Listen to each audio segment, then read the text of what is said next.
በስመ አብ ወወልድ ወመንፈስ ቅዱስ አሃዱ አምላክ አሜን። ኣብ ውሽጢ ዓድን ኣብ ወፃእን ኣብ ኩሉ ዓለም እትርከቡ ህዝብና ህዝቢ ትግራይ ከምኡ እውን ፈተተብ ትግራይ ቅድሚ ኩሉን ልዕሊ ኩሉን ሰላም እግዚአብሔር ምሳኻትኩም ይኹን እንዳበልኩ ሎማዓንቲ ዝሕልፎ መልእኽቲ ካብ መጽሓፈ ነገሥት ምዕራፍ ቀዳማይ ነገሥት ምዕራፍ 17 ቁጽሪ 8 ክሳብ 14 ዘሎ ይኸውን። ኣይትፍርሒ እግዚአብሔር ኣምላኽ እስራኤል ክሳብ ዕታ እግዚአብሔር ንምድሪ ዝናብ ዘዝንመላ መዓልቲ ሕሩጭኪ ካብ ዕትሮ ኣይውዳእን እቲ ዘይትኸውን ካብ መቐርሰሜተኺ ኣይጎድልን እዩ ይብል። ኣብ ዘመን ጥሜት ጊዜ ነቢይ ኢሳይያስ ንሓንቲ ኣደ ዝነገሮ ተስፋ ዝነገራ እንትኸውን ብኤልያስ ዘመን 3 ዓመትን 6 ወርሕን ጥሜት ከም ዝነበረ ኩልና ንፈልጦ ኢና። ስለዚ ጠሚዩ እንተሎ እግዚአብሔር ናብዛ ዓባይ ሰበይቲ ልኢኽዋ ማየም ጸለይልዋ ኣብኡ እንተለኸ ድማ ዝብላዕ ኢልዋ ያው እግዚአብሔር ንእሽተይ ሕሩጭን ንእሽተይ ዘይትን ኣለዋኒ ንሳ ኣነን ንስኻን ወደይን በሊዕናያ ክንመውት ኢና ኣብ ዝበለቱሉ ግዜ ክሻዕቲ ዝናም ዘኒሙ ወቂዑ እኽሊ ጎተራ ክሻዕ ዝመልእ እግዚአብሔር ኣምላኽ በረከት ከውርደልክ እዩ ኢልዋ እዩ። ንሕና እውን ሎማዓንቲ ንፅውዖ ዘለና ኣብ ትግራይና ተኸሲሱ ዘሎ ዓብይ ድርቂ ህዝብና ብጥሜት ይመውት ኣሎ እሞ ከም ሃገረ ስብከት ሰሜን ኣሜሪካ ኩለን ኣብያተ ክርስቲያናትን ህዝበ ክርስቲያናትን ታፅዋሕ ጀሚሩ ናይ ገንዘብ ምስትውፃእ ክትገብሩ እዚ ብመንበረ ሰላማ ፃውዒት ቀሪብልና ስለ ዘሎ ንሕና እውን እዚ ተግባር ክንገብሮ ሃገረ ስብከትና ወሲኑ ኣሎ። ብተወሳኺ ድማ ናይ ወፃእ 5 ኣህጉረ ስብከት 5 ሊቃነ ጳጳሳት ጥሪ 5 መዓልቲ 2016 ዓመተ ምህረት ወይ ድማ በአውሮፓ አቆጣጠር ጃንዋሪ 14 2024 ፈንድሬዚንግ ግሎባል ተዘጋጅዩ ስለ ዘሎ እዚ ኩልኻትኩም ንህዝብና ንምድሓን ካብዚ ክትሳተፉ ሓደራ ንብል። ምክንያቱ እዛ ሰበይቲ ምስ ወዳ ዝተባረኸት ሕሩጭኪ ኣይውዳእን ዘይትኺ እውን ኣይውዳእን ኢሉ ዝነገራ ነብይ ኤልያስ ንህዝባ ስለ ዝሓገዘት ንመምህራ እውን ስለ ዝሓገዘት እዩ እሞ ንሕና እውን ብበረከት ነቲ ብጥሜትን ፃምን ዝሃልቕ ዘሎ ህዝብና እንተሂብና እቲ ውህብተና ኣብ ቅድሚ እግዚአብሔር እኩፍ ኮይኑ ብምሃብና ድማ ዝጎድለና ነገር የለን እሞ እኳዳስ ካብ እግዚአብሔር ጸጋ በረከት ረኺብና ዝባረኽ ምዃኑ እዩ ዝነገረና እሞ ህዝብና ንኽነንሕን ዓብይ ፃውዒት ቀሪቡ ኣሎ። ብዓለም ዘለኹም ኩልኩም ፈተውቲ ትግራይ እዚኣ ፃውዒትና እያ። ህዝብና ነትርፍ እግዚአብሔር ዝፈትዎ ስራሕ እንስራሕ። እግዚአብሔር ኣምላኽ ዘመነ ረሃብን ጥሜትን ጦርነትን ካብ ምድርና የርሕቀልና ንህዝብና ንክንቀውም ንክንሕግዝ እግዚአብሔር ኣምላኽ ናይ ኩልና ልቡና ይፈቶ። ወስብሐት ለእግዚአብሔር። እግዚአብሔር ኣምላኽ ይባረክኩም፣ ካብ ክፉእ ነገር ይሓልኩም፣ ይሰውርኩም። እግዚአብሔር ስምኩም ኣብ መጽሓፍ ሕይወት ይጽሓፈልኩም። ወስብሐት ለእግዚአብሔር።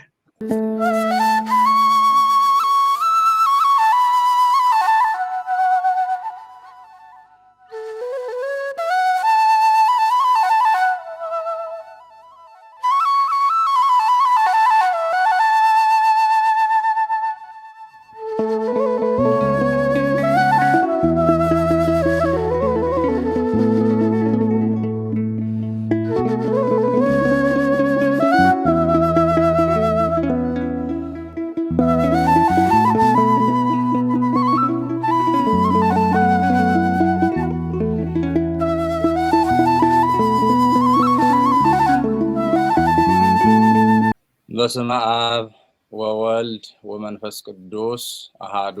አምላክ አሜን። ብፁዕ ዘይሌቡ ላዕለ ነዳይ ወምስኪን እምለት እኪት ያድህኖ እግዚአብሔር። ንድኻ ዝሓልየሉ ሰብ ኩሉ ብፁዕ እዩ፣ እግዚአብሔር ከዓ ብመዓልቲ መከራ ከናግፎ እዩ። ኣብ መላእ ዓለም እትነብሩ ተጋሩን ፈተውቲ ተጋሩን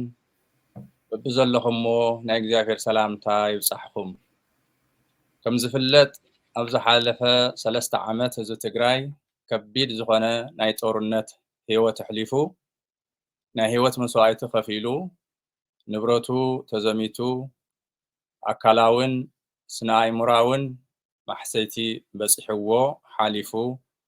ኣብ ዝሓለፈ ዓመት በስተገብረ ናይ ሰላም ስምምዕነት ንእሽተይ ናይ ሰላም እፎይታ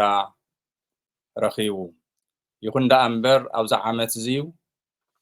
ናይ ተፈጥሮ ሓደጋ ከቢድ ዝኾነ ደርቂ ኣጋጢሙ ህዝብና ብጥሜት ይመውት ኣሎ ብተፈላለየ ማዕኸላት ዜና ከም እትሰምዕዎ ህፃናት ዕፅምቶም ወፂኡ ከብቲ እንስሳታት ዝበልዖ ሰይነን ህዝቢ እውን ኣብ ከቢድ ጥሜት ከም ዘሎ ንኩልና ርድእ እዩ በዚ መሰረት እዚዩ መንበረ ሰላማ ላዕለዋይ ቤተ ክህነት ትግራይ ኣብ ዝሓለፈ ዕለት 4 ወርሒ 4 2016 መግለፂ ኣውፂኡ ዓብይ ኮሚቴ 5 ኣባላት ዘለዎ ኣቋቂሙ ናይ ባንክ ኣካውንት ከፊቱ ነዚዩ ንዝምልከት ናይ ሓገዝ ምትእኽኻብ ፃውዒት ኣቕሪቡ በዚ መሰረት ድማ ኣብ ወፃእ ንርከብ ብፁዓን ኣቦታት 5 ሃገረ ስብከት በብሃገረ ስብከቱ 3 ኣባላት ዘለዎ ኮሚቴ ተቋቂሙ ስራሕቲ ናሰርሐ ቀኒዩ ሕጂ ምድላው ኣብ ምውዳእ ይርከብ በዚ መሰረት እዚዩ ኣብ ማእከላዊ ኣሜሪካ ሃገረ ስብከት ሰሜን ኣሜሪካ ወይ ሚድዌስት እና ካናዳ እትርከቡ ኣጥቢያ ቤተ ክርስቲያን ኩልኩም በብቤተ ክርስቲያንኩም ናይ ገንዘብ ምትእኽኻብ ሓገዝ ንኽትገብሩ ብዝወርደልኩም መምርሒ መሰረት ሰበካ ጉባኤ ኣተሓባባሪ ኮሚቴ ብዝገብሩ ኩልኩም በዚሁ ተሳተፍቲ ንኽትኮኑ ፃውዒትና ነቕርብ ከምኡ ድማ ኣብ ጥሪ 5 2016 ወይ ጃንዋሪ 14 2024 ኣብ ዝግበር ዓለም ኣቀፍ ዓለም ለኸ ናይ ገንዘብ ምትእኽኻብ ወይ ፈንድሬዚንግ ኩልኩም ኣብ ዓለም ዘለኹም ተጋሩን ፈተውቲ ተጋሩን ኣብዚዩ ተረኺብኩም ንህዝብኩም ንምድሓን ሞራላዊን ሰብኣውን ግዴታኹምን ንኽተውፅኡ ክትዋፅኡ ሓደራ ንብል ቅዱስ ዳዊት ከም ዝበሎ ንድኻ ዝሓልየሉ ብፁዕ እዩ ከም ዝበሎ ኩልና ኣብዚ ህዝብና በፂሑ ዘሎ መከራ እጃምና ንኽነውፅእ ንህዝብና በቲ ዘለና ዓቕሚ ንኽንበፅሓሉ ናይ ኩልና ሓላፍነትን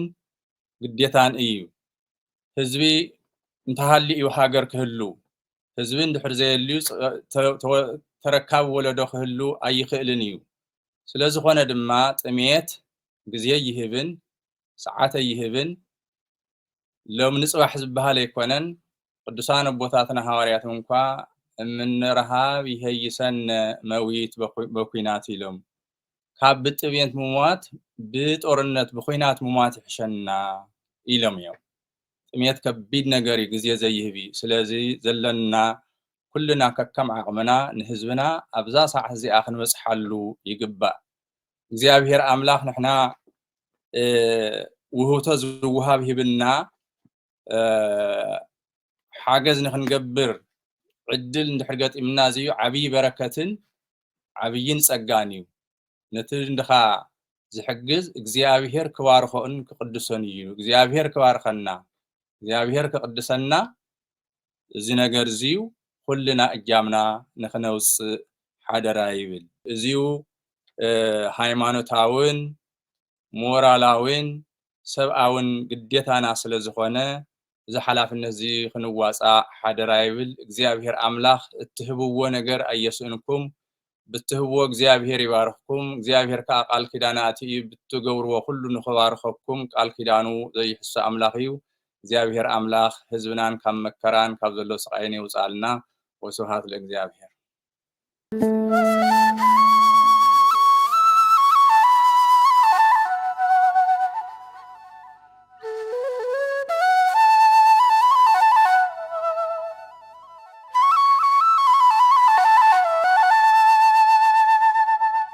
በስመ አብ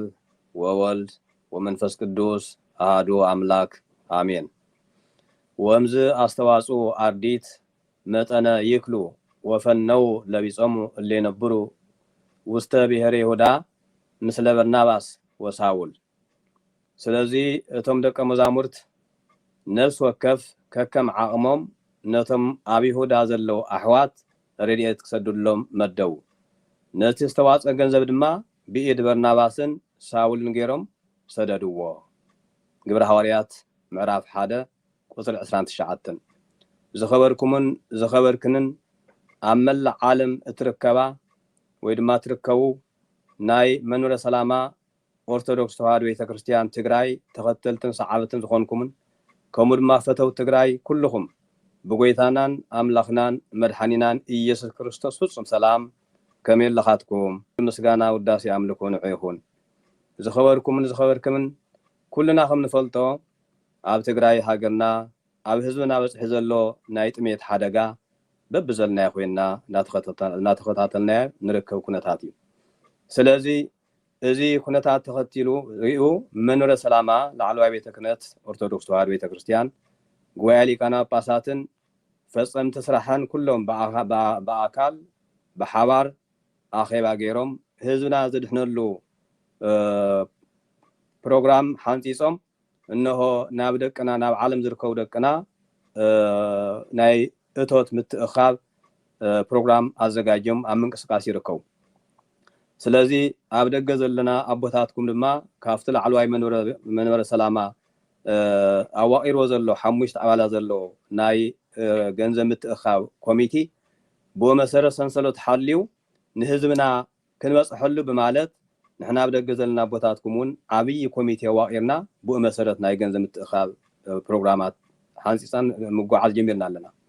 ስለዚ ብኡ መሰረት ዝመፅእ ዘሎ ፅባሕ ሰንበት እነሆ ኣብ ሕድሕድ ኣብያተ ክርስቲያናትና ኣብያተ ቤተ ክርስቲያናትና ኣብ ሕድሕድ ሃገረ ስብከትና ንኣብነት ኣብ ናተይ ደቡባውን ምዕራቡን ኣሜሪካ ሃገረ ስብከት ዘለኹም ኩልኹም ኣጥቢያ ኣብያተ ክርስቲያናት ምእመናን ተኸተልቲ ኩልኹም ኣብ ቤተ ክርስቲያን ተረኺብኩም ንህዝብና ንትግራይ ዘድሕን ዝበልናዮ ገንዘብ ከከም ዓቕምና ገንዘብ ክንውፍይ ሓደራ እብል። ካብኡ ቀፂሉ እውን ዝመፅእ ዘሎ ጥሪ 4 በኣና ወይ ድማ ብፈረንጂ 2024 ጃንዋሪ 2024 ዓብይ ናይ ጎፈንድሚ ኣዘጋጅሎ ተዓቢ ኮሚቴ እሞ ናብ ቤተክርስቲያን መፅና ምኽባዝ ይከኣልና ኩልና እንሆ በቲ ጎፈንድሚ ተጠቒምና ንህዝብና ክንበፅሐሉ ይግባእ። ከምቲ ቅድም ዝበልናዮ ዓቕሞም ነቶም ኣብ ይሁዳ ዘለው ዝነበሩ ኣሕዋቶም ረድኤታት ተኣኺቦም ለኣኹሎም እዩ ዝብል ቅዱሳን ሃዋርያት እዮም እዚኦም። እንሆ ኣብ ይሁዳ ገዲፎሞም ከይዶም ዝነበሩ ኣሕዋቶም ኣሓቶም ቤተሰቦም ኩሉ ጥሜት ኣትዩ ብርሃብ ይውድኦም ስለ ዝነበረ ንዓኣቶም ንጴጥሮስን ንጳውሎስን ንበርናባስን ልኢኾም ገንዘብ ኣድሓኖም እዩ ዝብለና። ስለዚ ሎሚ ንሕና ሃዋርያት ንህዝብና ሃዋርያት ንሕና ኢና ንሃዋርያት ንህዝብና ሃዋርያት ኮይና ክነድሕኖ ንኽእል ንሕና ኣብ ትሕቲ እግዚኣብሔር ማለት እዩ። ስለዚ ኩልኹም ሓዳር ዝዝካኣል ዓቕምና ኩሉ ኣወፊና ኣኪብና ገንዘብ ንህዝብና ከነመሓልፍ ህዝብና ከነድሕን ሓደራ ኢለ መንፈሳዊ ፃውዕተይ የቕርብ ኣለኹ። እግዚኣብሔር ኣምላኽ ንህዝብናን ንሃገርናን ትግራይ ካብ ክፉእ ካብ ጥሜት ካብ ረሃብ ካብ ሞት የድሕነልና ኣሜን። ወስብሐት ለእግዚአብሔር።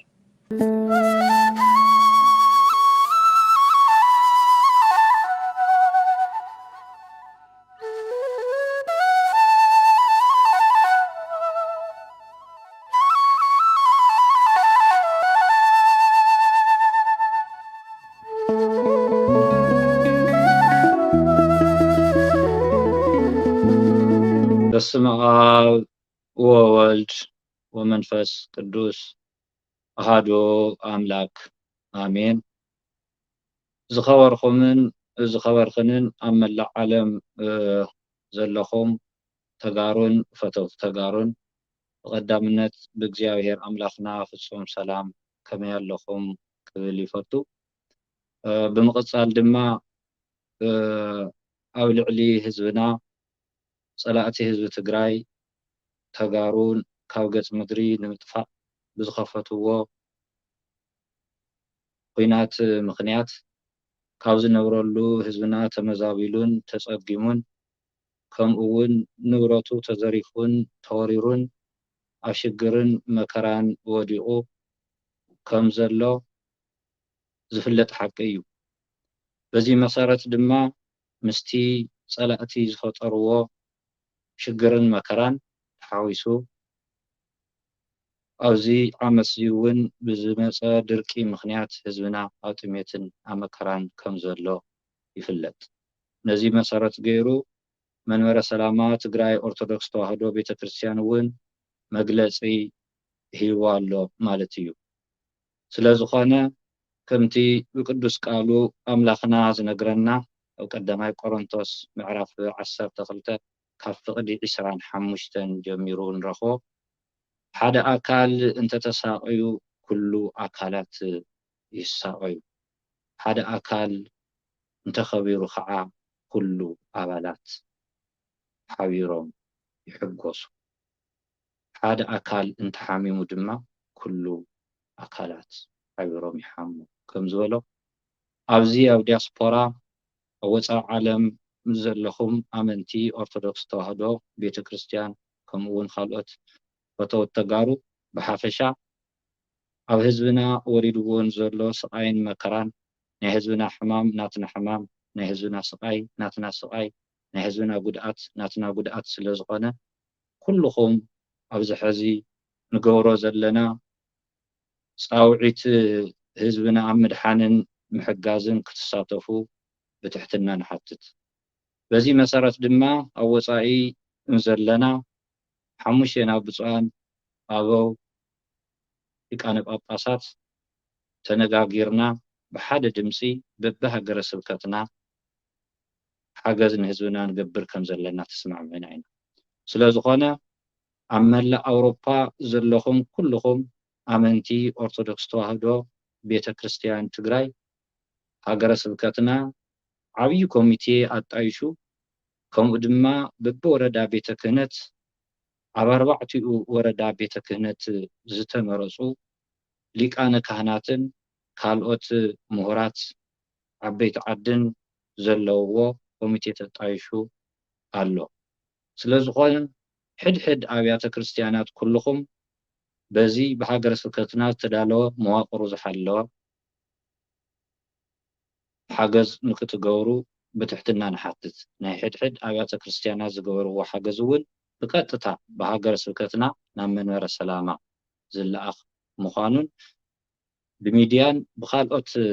መራኸቢ ብዙሓን ማእከላትን ድማ ብቀጥታ ከም ነመሓላልፎ ንገልፀልኩም ንደሊ። ብተወሳኺ እውን ብዓለም ለኸ ደረጃ ምስ ኩሎም ኣህጉረ ስብከታት ዝተዳለወ ፈንድሬዚንግ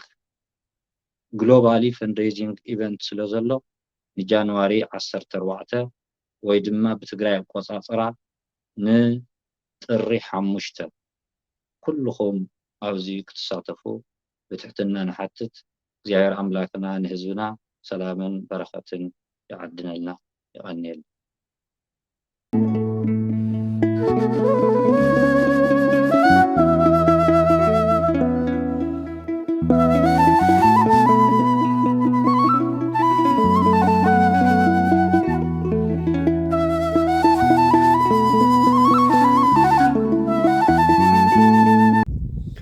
በስመ አብ ወወልድ ወመንፈስ ቅዱስ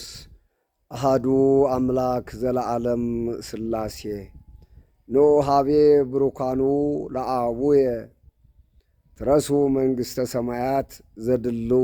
ለክሙ እምቅድመ ይትፈጠር ዓለም እስመ ርህብኩ ወአብላኢክሙኒ ጸማኢኩ ወአስተይክሙኒ። ክቡራንን ክቡራትን ኣብ ሙሉእ ኩርናዓተ ዓለም እትርከቡ ህዝቢ ትግራይን ፈተውት ህዝቢ ትግራይን በምልእኹም ልዕሊ ኩሉን ቅድሚ ኩሉን ኣምላኽና እግዚኣብሔር ንሆ ነዚ ሓፃር መልእኽቲ ናባኻትኩም ንኸመሓልፍ ስለ ዘብቃዕኒ ንዓኻትኩም እውን እዚ መልእኽቲ እዚዩ ንኽትሰምዑ ስለ ዘብቃዓኩም ክብርን ምስጋናን ንዕኡ ይኹን። ክቡራንን ክቡራትን ኣብ ሙሉእ ዓለም ትርከቡ ንሆ ኩልኹም ከም ትፈልጥዎ ትግራይን ህዝቢ ትግራይን ንልዕሊ 3 ዓመት ሙሉ ኣብ ከቢድ ሰቆቃን መከራን ናይ ዘር ምጽናት ዝበጽሓ ብጸላእቲ ብዙሕ ፈተናን መከራን ዝበጽሓ ወይ ዝበጽሖም ምዃኖም ኩልና ንፈልጥ ኢና። ኣብ ዝሓለፉ ዓመታት እውን ብፍላይ ኣብ ወፃኢ ዓለም እንርከብ ኩልና እንሆ ምእንትቲ ኣብ 360 ዲግሪ ተዓፅዩ ዝነበረ ህዝብና ድምፂ ብምዃን ንኽእሎ ነገር ኩሉ እናገበርና መፂና ኢና ህዝብና እውን ብሓይሊ ኣምላኽን በቶም ኣቦታትናን ኣደታትናን ብኩሎም በዞም ሕዚ ዋጋ ዝኸፈሉ ኣብ ትሕቲ መሬት ተቐቢሮም ነፍሶም ህያው ዝኾኑ ሰማዕታትን ከምኡ እውን ከዓ ደሞ ኣብ ከቢድ መጥቃዕቲ ወይ ከዓ መጉዳእቲ ዝርከቡን ከምኡ እውን ብሂወት ዘለዉ ኩላቶም ኣብ ዝገበርዎ ከቢድ ተጋድሎ ድማ ሎሚ ናብ ዝሓሸ ሃዋህወ ሰላም ከም ዝበፅሕና ፍሉጥ እዩ ይኹን እምበር ሕዚ እውን እንተሪእናዮ ህዝቢ ትግራይ ካብ መከራ ሙሉእ ንሙሉእ ኣይተናገፈን እንታይ እኮ ደኣስ ሙሉእ ህዝቢ ትግራይ ከብል ኣብ ዝኽእል ኣብ ከቢድ ፈተና ዘለዎ ወቕቲ እዩ ብፍላይ ድማ ነቲ ካብ ሙሉእ መረበቱን ስድሩኡን ተበታቲኑ ወፂኡ ዝርከብ ህዝብና ከም ዘሎ ኮይኑ ከምኡ እውን ብዝተፈላለየ መከራ ዝበፅሖ ህዝብና ከም ዘሎ እንዳሃለወ እንደገና ድማ ድርቂ ብዘጋጠመ ምክንያት ኣብ ዝተፈላለዩ ኣከባቢትና ህዝብና ሎሚ ኣብ ከቢድ ናይ ጥሜትን ፅምእን ሓደጋ ወዲቑ ከም ዘሎ ኩልና ንሪኦ ኣለና ስለዚ ነዚዩ ንምቕራፍ ኣብ ወፃእ ዘለና 5 ኤጲስቆጶሳትን ከምኡ እውን ኣብ ወፃእ ዘለው ካህናትን ኣቦታት ብምልኦም ሎሚ ኣንጻር እዚ ድኽነት እዚዩ ዝጥሜት እዚዩ ወፊርና ከም ዘለና ፍሉጥ እዩ ነዚ እውን ዓለም ለኸ ኮሚቴ ተዋቂሩ بمنبر السلامة العلواي بيت كنت أرثوذكساوي توحدو بيت كريستيان تግራይ ዝተወሰኑ መሰረት እንሆ ሎሚ ኣብ ሃገር ውሽጥን ኣብ ወፃእን ተጠናኻኺርና ህዝብና ንኽረድእ ተሲእና ኣለና ስለዚ ሕዚ ዋና ናይ ክርስትና መልእኽትና እውን ጎይታናን መድሓኒናን ኢየሱስ ክርስቶስ ኣብ መወዳእታ ኣብ ትንሳኤ ዘጉባኤ ንሕተተሉ ሕቶ ካልእ ኣይኮነን ጎይታና ኣብ ትንሳኤ ዘጉባኤ ዝሓተና ከምቲ ዓንትቦ ዝበልክዎ ኣቱም ብሩኻተይ ንዑና ባይ ጠሜ ስለዘስተይኩ ዘብላዕኹምኒ ጸሚዩኒ ስለዘስተይኩምኒ ዝብሉ እቶም 6 ቃላት ወንጌል እዮም ነዚ ቃል እዚዩ ንምፍጻም ሎሚ ንሕና ኣብ ዓለም ዝወሃብ ዘለና ጉልበት ዘለና ዓቕሚ ዘለና ንዓና እዚዩ ዓብዪ ናይ ጽድቂ ናይ በረኸት በሪ ከተኸፊትና ኣሎ ሎሚ ህዝብና ቦታትና ኣደታትና ኣሕዋትና ሓትና ኣብ ከቢድ ጥሜትን ጽምኣትን ዝርከቡሉ ሰዓት ስለ ዝኾነ ዝቃል እዚዩ ተቐቢልና ኩልና ነቶም ኣብ መከራን ኣብ ጥሜትን ኣብ ሰቆቃን ዘለዉ ህዝብና ክንበፅሐሎም ይግባአና እዩ እዚን ክንገብር ከለና ናይ ሕሊና ሳቲስፋክሽን ኦፍ ማይንድ ናይ ኣእምሮ ሰላም ምርካብ ጥራይ ኣይኮነን ታው ዘለለ በረኸትን ክብሪ ኣምላኽን ንጓናፀፈሉ ስለ ዝኾነ ኩልኻትኩም ኣብ ሙሉእ ዓለም ዘለኹም ኣብዚ ተተሓባብሩ ዘለኹም ኩልኹም ኢድኩም ዘርጊሕኩም ዝግበአኩም ታብ ዝግበአኩም ላዕል ዋላ ኩልና ተሓባቢርና ንህዝብና ንኽንበፅሐሉ መፀዋዕታና ነቕርበልኩም ስለዚ ብፍላይ ኣነ ሕዚ ኣብ ምድሪ ትግራይ እናተዘዋወርኩ ስለ ዘለኹ ፀገም ብዓይነይ ውሪ ኣለኹ ብዙሕ ፈተና ኣሎ ትግራይ ሎሚ ጫፍ ናብ ጫፍ ናትና እርዳታ ዘድልያ ዘሎ ሰዓት እዩ እሞ ኩልና ንተሓባበር እናበልኩ መልእኽተይ እንታብዛ ዝሕይኒ ኩላ ሙራደ ቃል ደብረ ኣባይ ቅድስት ገዳም እየ ዘመሓልፈልኩም ዘለኹ ሰላም ኣምላኽ ምስ ኩልና ይኹን ንዑ ሃቤ ብሩካኑ ለኣዊ ትረስ መንግስተ ሰማያት ዝበሎ ቃል ንሕና እውን ንኸስምዐና እንሆ ሕዚ ንህዝብና ንኽነድሕን ንረባረብ ዝብል መልእኽተይ ተመሓልፈልኩም ብትሕትና እዩ ሰላም ንዓኻትኩም ይኹን ሰላም ንሙሉእ ዓለምና ይኹን ሰላም ኣምላኽ ይብዝሓልና ጠለ ምህረቱ በረኸቱ ረድኤቱ ኣውፅኡ ህዝብና ካብ ተረዳእነት ኣውፅኡ ናብ ሰላም ንኸብፅሓልና ፍቓድ ይኹነልና ሰላም ኣምላኽ ምሳኹም ይኹኑ ድሓን ኩኑ ኣብ ወፃእ ዘሎ ብሚልዮን ብሽሓት ዝቁፀር ናይ ወፃእ ህዝብኹም ትግራዋያን ድቃስ የብለውን በኣኻትኩም ለይትን ቀትርን ትማለ ብኹናት ስለ ዝተጎዳእኹም ሕዚ ከዓ ጥሜት ስለ ዝመፀኩም ኣብ ወፃእ ዘሎ ህዝብና ምእንታኹም ለይትን ቀትርን ድቃስ የብሉ ፅዕሪ ዘሎ ንስኻትኩም ከዓ ድማ ክትብርትዑ ክትፅልዩ ይግባእ ሓቦ ክትሕዙ ይግባእ